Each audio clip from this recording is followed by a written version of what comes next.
تو اب آپ ایک اب مہذب طوائفوں کا آپ ایک سن لیجیے کہ اب یہ کس سے منسوب ہے، میں یہ نہیں کہہ سکتا کہ ایک شاعر جو ہیں وہ ایک مجرے میں موجود تھے اور طوائف جو رقص کر رہی تھی وہ دراسقط تھی، دراسقط تھی. تو ان شاعر نے جناب علی کہا کہ طول شب فرقت سے بھی 2 ہاتھ بڑی ہے. وہ طوائف رک گئی ناچتے ناچتے. نے کیا فرمایا؟ تو شاعر بھی حاضر جواب تھے. انہوں نے فوراً اس کی تلافی اس طرح کی کہ یہ زلف مسلسل جو تیرے رخ پہ پڑی ہے طول شب فرقت سے بھی 2 ہاتھ بڑی. کیا بات ہے. یہ کلچر تھا، یہ تہذیب مجروں کی تھی. عام لوگ مجروں میں اور اس طرح سے شرکت نہیں کر سکتے تھے. وہی لوگ جو مجروں کی تہذیب سے واقف تھے، رقص کی اور موسیقی کی تہذیب سے. اچھا کوئی ان طوائفوں کا بھی کہ جیسے انیس نے کہا ہے کہ نافہم سے کب دادے سخن لیتا ہوں. نافہم ہے مجھے. تو یہ طوائفیں جو ہیں، یہ بالکل میں صحیح بات کہہ رہا ہوں کہ یہ ان لوگوں سے داد قبول کر ہی نہیں سکتی تھیں جو سروں سے اور راگوں سے اور رقص کے بھاؤ سے واقف نہیں تھی. واہ واہ. یہ جناب علی یہاں پر. جی جی. کوثر مظہری دیکھ رہے ہیں دہلی سے، آپ کو سلام کہہ رہے ہیں انیس اشفاق صاحب ایک نہایت عمدہ تخلیق کار بھی ہیں اور نقاد بھی ہیں. جناب محمد اسامہ اڑیسہ سے دیکھ رہے ہیں، آپ کو دعائیں دے رہے ہیں کہ اللہ سلامت رکھے. جی. اور بھی جو ساتھی دیکھ رہے ہیں یہ ضرور لکھیں بھائی کہاں سے دیکھ رہے ہیں آپ. خواب سراب میں داستان گوئی پہ بھی جو مجھے مزہ آیا صاحب کہ داستان گوئی پہ بڑی حاصل ڈیٹیلز موجود ہے. تو آج کی جو داستان گوئی آپ دیکھ رہے ہیں تو اس پہ کچھ کمنٹ اس پہ. اب آپ نے میں بہت یعنی ایک ایسے موضوع کو چھیڑ دیا ہے جس پر گفتگو کرتے ہوئے تھوڑا سا میں اپنے آداب سے باہر نکل جاتا ہوں. اب پوچھئے کیوں. دیکھیے بہت سے علوم اور فنون کا گہوارہ ہے لکھنؤ. یہ بات میں اس لیے نہیں کہہ رہا ہوں کہ میں لکھنؤ کو. اب داستان گوئی بھی ابتدا اس کی یہیں سے ہوئی. جتنی بڑی داستانیں ہیں وہ یہیں لکھی گئیں. اور یہی نہیں، ابھی ایک صاحب نے جنہوں نے داستانوں کا انگریزی میں ترجمہ کیا ہے، تو میں نے ابھی اپنے ایک مضمون میں مرادی کہانیوں کا ذکر کیا تھا. انہوں نے وہ میرا مضمون پڑھا اور بڑا تجسس ان کو پیدا ہوا کہ صاحب یہ مرادی کہانیاں کیا ہوتی ہیں. میں نے تو ترجمہ کیا ہے. ہاں مظفر فاروقی صاحب، انہوں نے مجھ سے کہا کہ صاحب مجھے آپ اس کے بارے میں کچھ بتائیں. یہ تو الگ بات ہے. اب داستان گوئی کے آداب ہوا کرتے تھے. جیسے میں ابھی تک یعنی ہر فن کے آداب کے اوپر ہماری گفتگو ہو رہی ہے. ماشاءاللہ آپ بہت سوال بھی بہت اچھے کر رہے ہیں. تو داستان گوئی کے آداب تھے اور مرثیہ گوئی اور داستان گوئی دونوں کے آداب میں بڑی مماثلت تھی. نہ مرثیہ گوئی میں آپ جسم کو حرکت دے سکتے ہیں، یہ جو ہاتھ چلائے جاتے ہیں، اور تلوار میں ہے تو تلوار کی آپ نے صورت بنا دی، اور گھوڑے دوڑا رہے ہیں تو آپ گھوڑے دوڑانے کی. انیس کا اور ہمارے داستان گوئیوں کا کمال یہ تھا کہ وہ صرف اپنی باڈی لینگویج سے تاثرات کو واضح کرتے تھے. اگر انہیں پانی برستا ہوا دکھانا ہے تو ان کی باڈی لینگویج ایسی ہوتی تھی کہ آپ پانی کو برستا ہوا دیکھنے لگتے. یہی داستان گو. کبھی کسی داستان گو نے آخر میں ان خوشبختوں میں ہوں کہ میں نے آخری داستان گو سے وہ داستانیں سنی ہیں. تو کبھی یہ ہاتھوں کا چلانا اور یہ وہ کرنا چشم و ابرو کے اشاروں سے اور جسم کے حرکات و سکنات سے وہ پوری تصویر کشی کرتے تھے. اچھا آپ ٹھیک ہے آپ تھوڑا سا باڈی لینگویج، لیکن اب جو ہمارے داستان ہوئے ان سب سے معافی کے ساتھ، تو اب تو معاف کیجیے گا ایک بڑا سخت لفظ اگر آپ اجازت دیں تو میں استعمال کروں. لکھنؤ میں ایک پیشہ ہے، تو ان کے پیشے کی خصوصیت یہ ہے کہ اگر وہ اس طرح سے ہاتھ پیر نہیں چلائیں گے تو ان کا پیشہ جو ہے وہ ختم ہو جائے گا. اور وہ پیشہ کہلاتا ہے بھانڈ، بھانڈوں کا. وہ ان کے پیشے کی خصوصیت ہے. ان کے یہاں وہ چیز لازم ہے، وہ اسی کی روٹی کھاتے ہیں. ہمارے یہاں جو داستان گوئی کی جا رہی ہے اس کے آداب ذرا سا بالکل مختلف ہیں. اب جیسے آپ، اچھا پھر اس میں وائس کوالٹی، جیسے آپ ہیں، اب آپ کی، میں نے یہی کہا، کسی نے مجھ سے کہا کہ صاحب وہ داستان گوئی کی طرف آ گئے. میں نے کہا بہت صحیح شخص آیا ہے. اچھی سب سے بڑی چیز یہ ہے کہ داستان گوئی کی جان جو ہے وہ داستان گو کی آواز.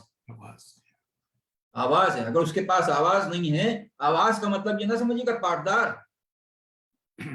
پاٹدار آواز نہیں, آواز کا مطلب یہ ہے کہ موسیقی میں بھی پرکشش آواز اور غیر موسیقی کے جو امور ہیں ان میں بھی آواز کی کشش بہت کام کرتی ہے. تو پہلی چیز کہ وائس کوالٹی, اب جیسے آپ کی وائس کوالٹی جو ہے یہ ٹیلی ویژن کی زبان میں گولڈن وائس کہی جاتی ہے, یہ کوالٹی ہونا چاہیے. تو یہ آواز کی کشش, اور اس کے بعد جو سما آپ باندھ رہے ہیں اس سما کو پہلے آپ خود محسوس کریں, تبھی تو آپ اس کو باندھیں گے. یہ جناب عالی, تو ہمارے معاف کیجیے گا میں ایک آدھ کی مطلب یہ کہ مستثنا ہے, میں داستان گوئی جس طرح سے اس کو عرضہ کیا جا رہا ہے اور جس طرح سے اس کی تحقیق کی جا رہی ہے وہ مجھے تکلیف پہنچاتی ہے. میں ان کلمات کے لیے آپ سے 10 بستہ معافی کا خواستگار ہوں. مجھے تو معاف کر دیا نا. ارے بھائی میں نے تو ابھی آ کیا نہیں, آپ اتنے جملے آپ کی آواز کے اوپر, آپ کے فن کے اوپر, اور یہ اس لیے نہیں کیا ہے کہ آپ میرے سامنے ہیں یا میں آپ کی آواز, ہمارے سارے دوست ہمارے حلقے کے حملہ آورہ کے وہ جاوید دانش کی آواز کو ایک الگ درجے پر رکھتے ہیں. نوازش جناب, آج کل ہمارے ایک دوست وہاں سے دیکھ رہی ہیں, سنتوش بقایا, بہت اچھے انگلش کی اور ہندی کی شاعرہ ہیں اور جے پور سے دیکھ رہی ہیں, آپ کو آداب کہہ رہی. آج کل لکھنؤ کی صاحب چکن کاری سے لے کر امراؤ جان تک ایک پاپولر کموڈٹی کے طور پر سوشل میڈیا پہ ہو یا فلم پہ ہو خوب بیچی جا رہی. جی, یہ میں نے ایک اصطلاح ایجاد کی ہے, اور یہ اصطلاح میں نے ایک جلسے میں ایجاد کی تھی جس کی میں صدارت کر رہا تھا, اور وہ لکھنؤ پر اور اودھ پر وہ جلسہ تھا, اور اس میں مظفر علی صاحب مہمان خصوصی تھے. اس میں نے کہا کہ صاحب یہ جو ہے یہ لکھنؤ فروشی کا دور ہے. لکھنؤ ایک مارکیٹ بن چکا ہے, اور ہمارے دیکھیے حسین افسر صاحب ہمارے بغل میں بیٹھے ہوئے ہیں, یہ بھی بہت پڑھتے ہیں. تو میں نے کہا آپ کہاں تک پڑھیے گا. تو اب یہ یعنی لکھنؤ عالمی سطح پر مقبول ہو رہا ہے, اس کے اسباب کیا میں نہیں کہہ سکتا, اور جن لوگوں نے یہ محسوس کر لیا ہے کہ لکھنؤ مقبول ہو رہا ہے انہوں نے جناب علی لکھنؤ پر لکھنا شروع کر دیا. اب لکھنؤ پر لکھنے کے لیے دیکھیے جاوید دانش صاحب, آپ کے اتنے حضرات آپ کے اس پروگرام کو دیکھ رہا ہوں, لکھنؤ پر لکھنے کے لیے آپ کو عربی, فارسی اور اردو سے واقف ہونا ضروری ہے. بہت ضروری. جس لکھنؤ کو ہم پیش کرتے ہیں انگریزی کے اخباروں میں, وہ لکھنؤ وکٹرس نیریٹو ہے, وہ فاتح کا لکھنؤ ہے. واہ واہ واہ. فاتحین نے جس طرح سے تاریخ لکھی ہے وہ وکٹرس نیریٹو آپ پیش کرتے ہیں, جس میں لکھنؤ کو محو کر کے دکھایا گیا ہے.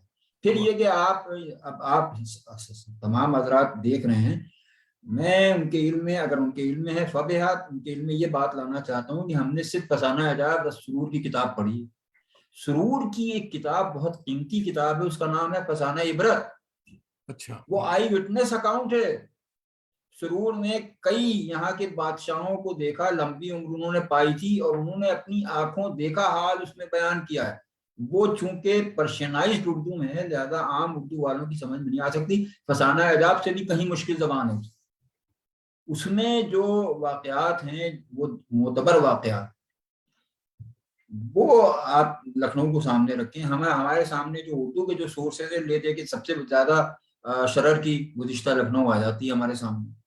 لیکن آپ اگر ان کتابوں کو پڑھیں, قیصر التواریخ کو پڑھیں, یہ بھی پرشینائزڈ اردو میں, تو آپ دیکھیں گے کہ ان لوگوں نے یعنی صحیح حقائق بیان کی ہیں, اور اس میں کم سے کم تعصب کا دخل ہے, کم سے کم. تو ہم جو لکھنؤ کو بیچا جا رہا ہے وہ دراصل اس میں فاتحین کا بیانیہ ہے. وہ فاتحین کے بیانیے کو وہ سورسز کے طور پر استعمال کرتے ہیں, اور فاتح جو ہے وہ تاریخ لکھواتا ہے, لکھتا نہیں. واہ. جب تاریخ لکھوائی جاتی ہے تو یہ شروع سے ہوتا ہے. جب حاکم جو ہے وہ تاریخ لکھواتا ہے تو وہ اپنے نقطۂ نظر کو اس میں شامل کرتا ہے, اس کو اولیت دیتا ہے. تو اس لیے میں نے کہا کہ صاحب لکھنؤ فروشی کا کام جو ہے یہ بہت تیزی سے چل رہا ہے. دوستوں کو آپ کا شعر سنا دے کہ آ گئے ہیں یہ میرے شہر میں کس شہر کے لوگ، گفتگو میں ادب آداب نہیں دیکھتے. کیا بات ہے صاحب، کیا بات. اچھا، سبھاش گپتا شفیق صاحب دیکھ رہے ہیں ہوشیار پور سے، آپ کہہ رہے ہیں. اور جناب پرویز ملک زادہ لکھنؤ سے دیکھ رہے ہیں، کہہ رہے ہیں کہ لکھنؤ فروشی بہت عمدہ اور بہت عمدہ گفتگو چل رہی ہے. بدر الدین شیخ صاحب بھی دیکھ رہے ہیں، مگر یہ نہیں بتایا کہاں سے دیکھ رہے ہیں. فردوس آصف صاحبہ دیکھ رہی ہیں پٹنہ سے. یہ سب آداب کہہ رہے ہیں آپ کو. اچھا، بڑی باتیں ہوئی صاحب، مگر بہت امپورٹنٹ اس میں جو ایک معاملہ ہے وہ ہے رسائی ادب کا، کہ رسائی ادب میں لکھنؤ کی کنٹریبیوشن سے انکار نہیں کیا جا سکتا. بچپن میں آپ نے جو دیکھا سنا، اس کے آداب کیا آج بھی ویسے ہی ہے یا اس کا مزاج کچھ تبدیلی ہوئی اس میں؟ اس میں دیکھیے بہت بڑا کنٹریبیوشن نیر مسعود کا ہے. مرثیے کو پڑھنے کے آداب وہ اس میں ان کی پوری کتاب ہے. اس کے اوپر مرثیہ گوئی کا فن،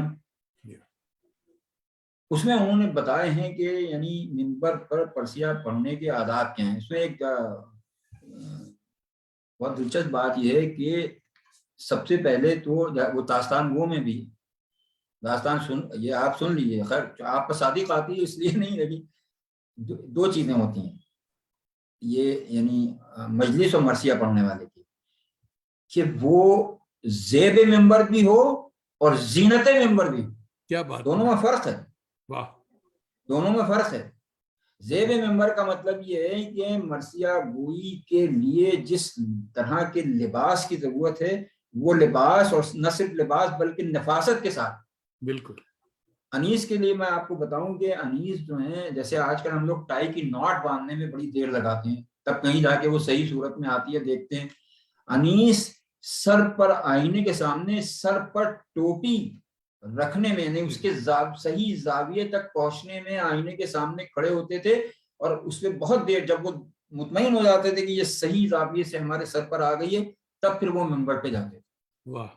تو یہ جو آداب ہیں کہ پڑھت جسے ہم کہتے ہیں، یہ کس طرح سے ہونا چاہیے. اچھا، مرثیے میں معاملہ یہ ہے کہ کچھ بند جو ہیں وہ نیریٹو کے ہوتے ہیں، آپ اسے بیانیہ کے انداز میں پڑھیں گے.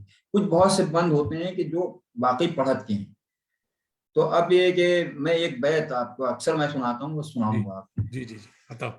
وہ بیت ہے مرثیے کی کہ جناب حر کے حال کا مرثیہ ہے، اور اس میں وہ صورتحال یہ کہ وہ یزید کے لشکر کی طرف سے حسین کے لشکر کی طرف جا رہے ہیں، اور عمر سعد نے حر کا ارادہ بھانپ لیا ہے. اسے شک ہو گیا ہے کہ یار، اور وہ کہتا بھی ہے کہ تمہارا کیا ارادہ ہے. اب سنیے صاحب، آپ چونکہ ڈرامے کے آدمی ہیں اور اسٹیج کے آدمی ہیں اور داستان کے آدمی، آپ سنیے. دیکھیے 3 لفظوں سے کیا کرشمہ دکھایا ہے. یہ پڑھت کا بند کہلاتا ہے. اس کی میں بحث لے ستمگر، ہاں یہ پہلا مثال. ہاں سوئے ابن شہنشاہ عرب جاتا ہوں. لے ستمگر، جو نہ جاتا تھا تو اب جاتا ہوں. واہ واہ. اب اس میں 3 لفظ ہیں. ہاں سوئے شہنشاہ عرب جاتا ہوں، اور لے، اور اب. ان 3 لفظوں کے اوپر جتنا اسٹریس کی ضرورت ہے اور جس ٹونز میں یہ ادا ہوں گے، اگر ان ٹونز کو آپ نے نہیں پکڑا اور اس اسٹریس کو نہیں پکڑا تو یہ بیت بیکار ہو گئی. واہ. یہ تو انیس سے پڑھتے تھے لوگ کھڑے ہو جاتے تھے. اب یہ کھولا ہوا تھا دھوپ سے پانی فرات کا، وہ اس طرح سے ادا کرتے تھے کہ لوگوں کو کھولتا ہوا پانی نظر آنے لگتا تھا. اب اگر وقت ہو تو ایک مصرع اور آپ سن لیجیے. جی جی بتاؤ. انیسی کا مرثیہ ہے، اور اس کا ایک مصرع. اس کی روایت یہ ہے کہ جب وہ مرثیہ دلی پہنچا تو نواب مصطفیٰ خان شیفتہ جو بہت بڑے عالم تھے، اور غالب جب تک ان کو سنا نہیں لیتے تھے مطمئن نہیں ہوتے تھے، تو جب وہاں پہنچا تو ایک یہ مصرع تھا جس کا مطلب تھا کہ آج شبیر پہ کیا عالم تنہائی. تو جب شیفتہ نے یہ سنا تو بڑی دیر تک سر جھکائے بیٹھے رہے. تو جس نے سنایا تو اس نے پوچھا کہ حضور اس میں ایسی کون سی بات ہے کہ آپ اتنی دیر تک سر جھکائے بیٹھے ہوں گے. تو انہوں نے کہا کہ بھئی انیس نے کمال کر دیا. کہ دیکھو اس مصرے میں جو سوال ہے